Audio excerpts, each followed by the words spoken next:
This is the 217 Recovery Podcast with Corey Winfield and Chris Goss. Chris Goss, he's at home asleep. It's technically, we already did this podcast. It's the 7th of April, 2020. My name is Corey Winfield. Appreciate you listening to the 217 Recovery Podcast. It's because of you that we keep doing this. And our own sobriety, to be honest. But the last couple of days, man, it's been great. Chris and Dustin Drake, Chris Goss, big thanks. They helped my girlfriend Marnie and I move into our new place in Traverse City. And it was fun. And this is the kind of stuff that recovery is about. Now, we ended up flipping them a couple of dollars, but they would have helped us move in for nothing, you know?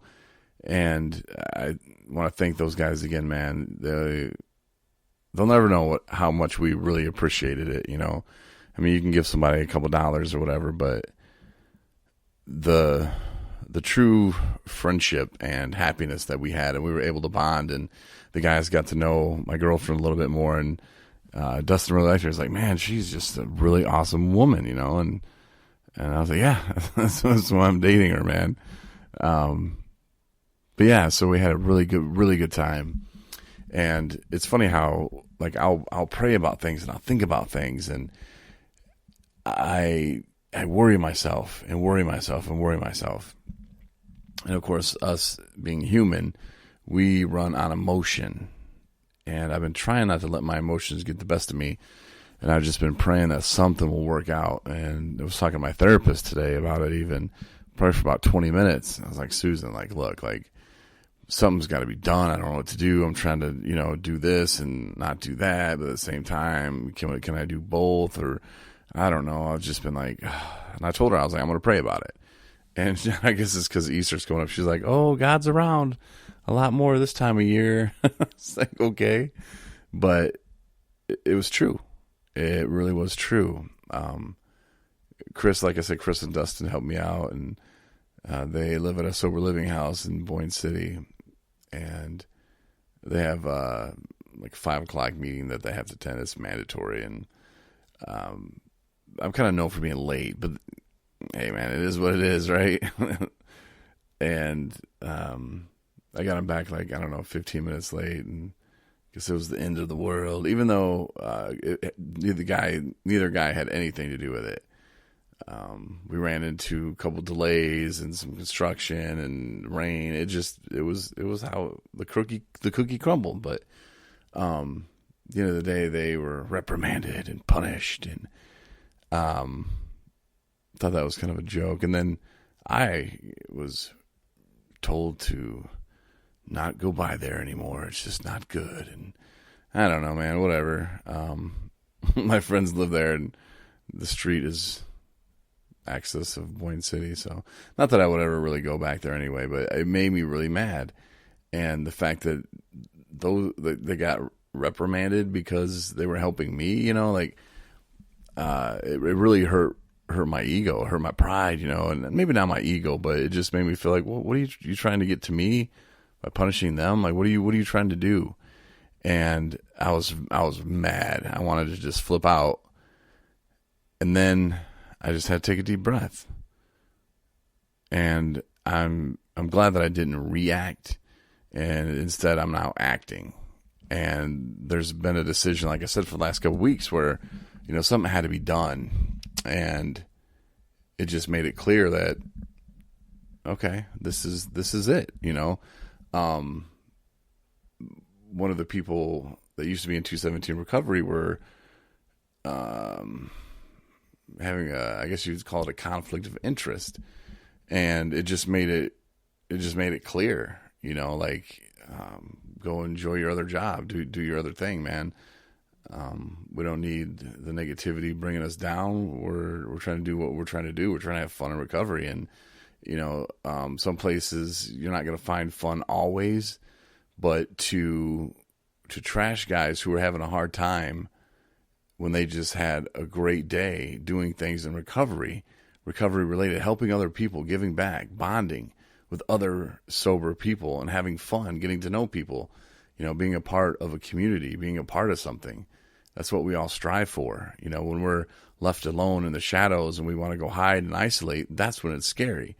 And I don't know what those other people were going through, or, what emotions led them to think they're going to kick a man while they're down. I really don't know. And I'll never know. And that's none of my business, I guess. But what I did know is it was the answer to my prayer, because like I said, I've been trying to, walk the business friendship line for a while, and it's just, it's not working. So, God answered my prayer once again, and it just worked out how it was supposed to.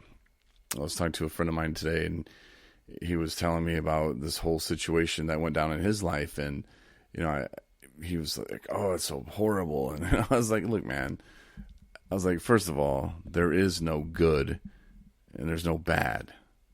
There's only thinking. That's all there is. If you think it's going to be good, then it'll be good. If you think it's going to be bad, it's going to be bad. And this whole move, I've been thinking that. I've been thinking about that. Like, Corey, don't think it's bad. Don't think it's bad. Don't think it's bad. Think about how great it's going to be, and it's about thinking. You got to think your way through situations and think of the good in the situation, because every situation has a good. You just have to go find it. And sometimes you may think it's horrible. There was a guy that, I can't remember his name, but he was in Nazi concentration camp.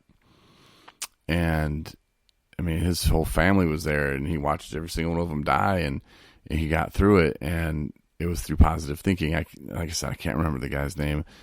Stephen, one of the counselors at a place I was at, would always talk about this book and this guy, and I just thought, man, that's powerful. Even though I didn't read the book, he kind of broke it down, and it's true. You can spend your time, especially in that situation. You think you got it bad today, got nothing on what that guy was going through, and he was able to pull through with positive thinking and positive thoughts. And you might be thinking, Corey, don't preach to me about positive thinking, positive thoughts. I can't handle that today. And maybe you had a horrible day, but it's true.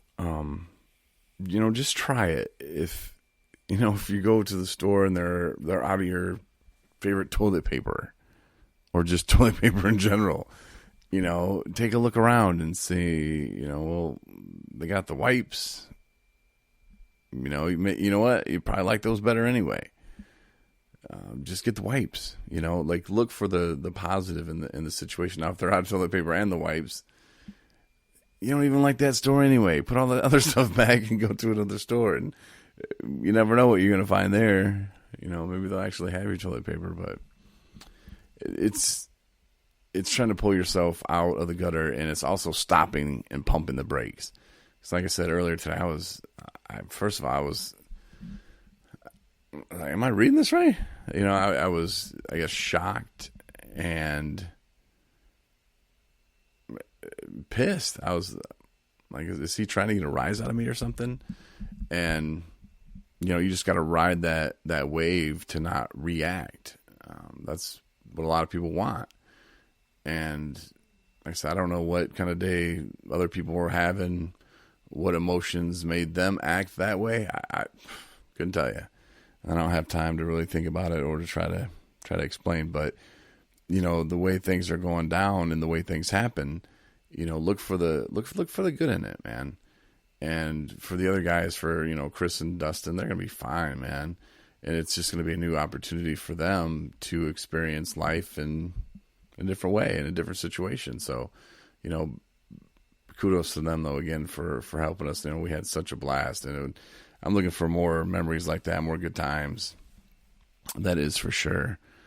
But just wanted to come on and do a little podcast tonight because I'm feeling great, and I want Chris and Dustin to know, man, that I really did appreciate it, and I wanted to give them the plug and the pats on the back that they absolutely deserve, man. Tell you what, if you're ever moving and you're in northern Michigan, call those two. They'll hook you up for sure. And yeah, that's pretty much all I got tonight. But have a good night, and just kind of take that what I've said in the last 10 minutes. Seems like I've said a lot, but take some of that in, and maybe you can use that in your recovery and move it forward.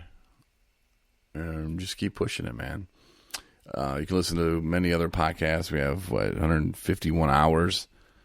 Yeah, it's a few days of just straight up listening to the podcast. But yeah, go back and listen to some older ones if you want. 217recovery.com. You can check out Anna's blog, Broken to Beautiful. I know she's been super busy lately. It was nice kind of texting with her tonight. And check out our blog and listen to her podcast, Broken to Beautiful. We're on pretty much every platform, so whatever you're listening to now, just make sure you subscribe. That way, when we post new episodes, you will be the first to know. But thanks again for listening, and I will talk to you on Thursday.